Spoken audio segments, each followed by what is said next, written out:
Tunguska event is still being investigated today. Because Russia didn't investigate the site for years, deducing what truly happened at Tunguska has been a serious challenge to the scientific community. There have been dozens of experiments and attempts to understand the event.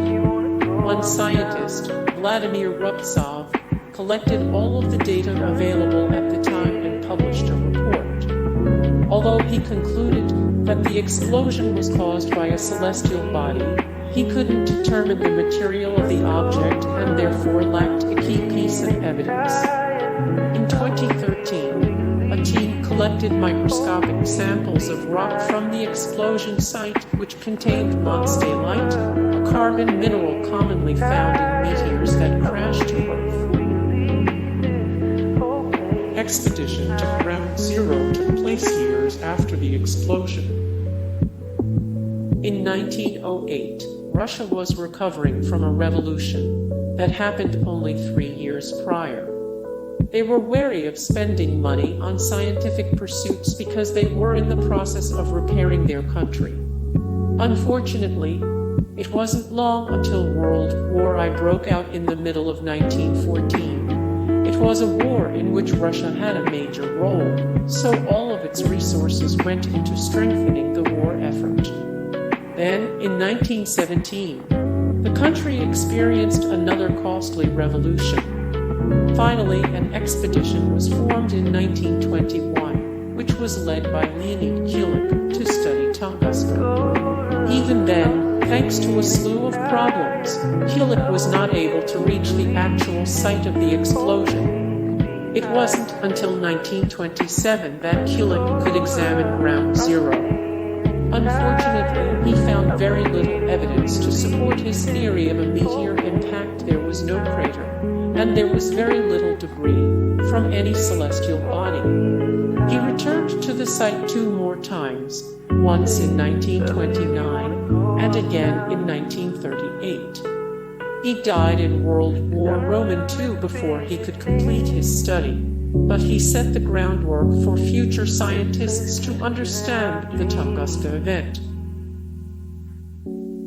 It was way more powerful than the Hiroshima atomic blast. A seismologist by the name of Ari Ben-Menahem collected seismological data in 1908 and determined that the force of the blast equaled 10 to 15 megatons. By comparison, the little boy bomb dropped over Hiroshima was measured at 15 kilotons. The atomic explosion at Hiroshima leveled 12 square kilometers or 7 square miles and killed 80,000 people. If the Tunguska event were to occur over a city today, it would almost certainly be flattened. For example, it would completely destroy Los Angeles and the surrounding area. Despite the amount of devastation that would occur, the chances of something like the Tunguska event happening again, especially over a city, are minuscule.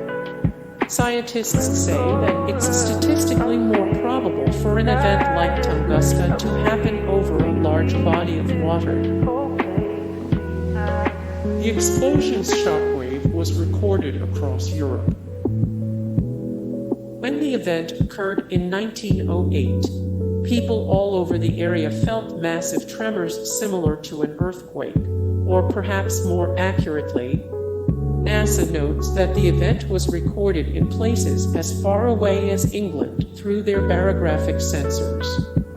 After the Richter magnitude scale was created, some scientists attempted to estimate just how strong the explosion was. Seismographic data recorded from 4 spots in Russia, along with barographic data from all over the world, helped in their calculations. In 1976, Professor I. Pastchnik determined through that same data that the explosion had a force somewhere between 30 and 50 megatons, at least twice the initial estimate of 15 megatons. The lack of an impact crater spawned numerous theories about the event's cause. Scientists today have accepted that a celestial body must have exploded in the Earth's atmosphere. But because it took Russia so long to send a team out to the explosion site, a large number of conspiracy theories had ample time to take hold. Among the Evenki tribes in Siberia, members believe that Agni, the Lord of Thunder, grew angry at them and destroyed the countryside with fire. Others believe that a UFO was the cause of the explosion and not a meteor or asteroid. One terrifying hypothesis speculates that the Tunguska event was caused by antimatter coming into contact with normal matter, annihilating the region. Similarly, some wonder whether a black hole collided into the Earth. One fairly absurd theory posits that the explosion was caused by a wayward experiment by Nikola Tesla. The story goes that he was trying to demonstrate his death ray and accidentally overshot, causing the massive explosion in Siberia. The United States government supposedly paid Tesla to keep his device, and the subsequent accident a total secret. The meteor may have formed an entire lake. In 2007, an Italian team sent to explore the blast site hypothesized that a lake located 5 miles from the explosion may be an impact crater, as the lake was unmapped before 1928. However, it could simply be because the area was not mapped at all. Scientist Luca Gasparini believes that the lake was created by a piece of asteroid preserved in the explosion. He's certain that if the Russian government drilled the lake, they would discover the meteoric rock that created the body of water. Scientists contest Gasparini's findings, stating that if the lake was created by a falling piece of rock, there would be no adult trees in the area. Additionally, they believe there should be other small fragments of the meteor near the lake, as well as signs of heat trauma on surrounding rocks. Sediment collected from the bottom of the lake was dated about 280 years, which many geologists believe prove that the century-old Tunguska event did not create the body of water. The trees at the epicenter of the blast remain standing but stripped of bark. The trees at the epicenter of the blast remain standing but stripped of bark. Eyewitness accounts reported seeing a column of fire.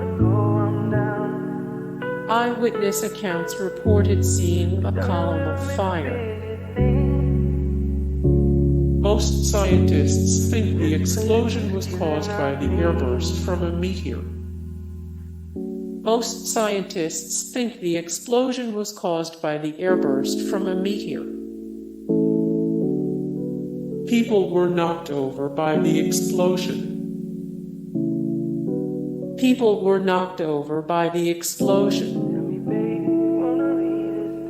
The explosion flattened 2,000 square kilometers of land.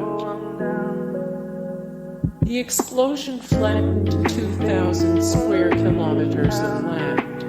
Hey guys, thank you so much for the support and likes and comments down below, and also thank you so much for watching, and I look forward to see you in the next video. Then take care.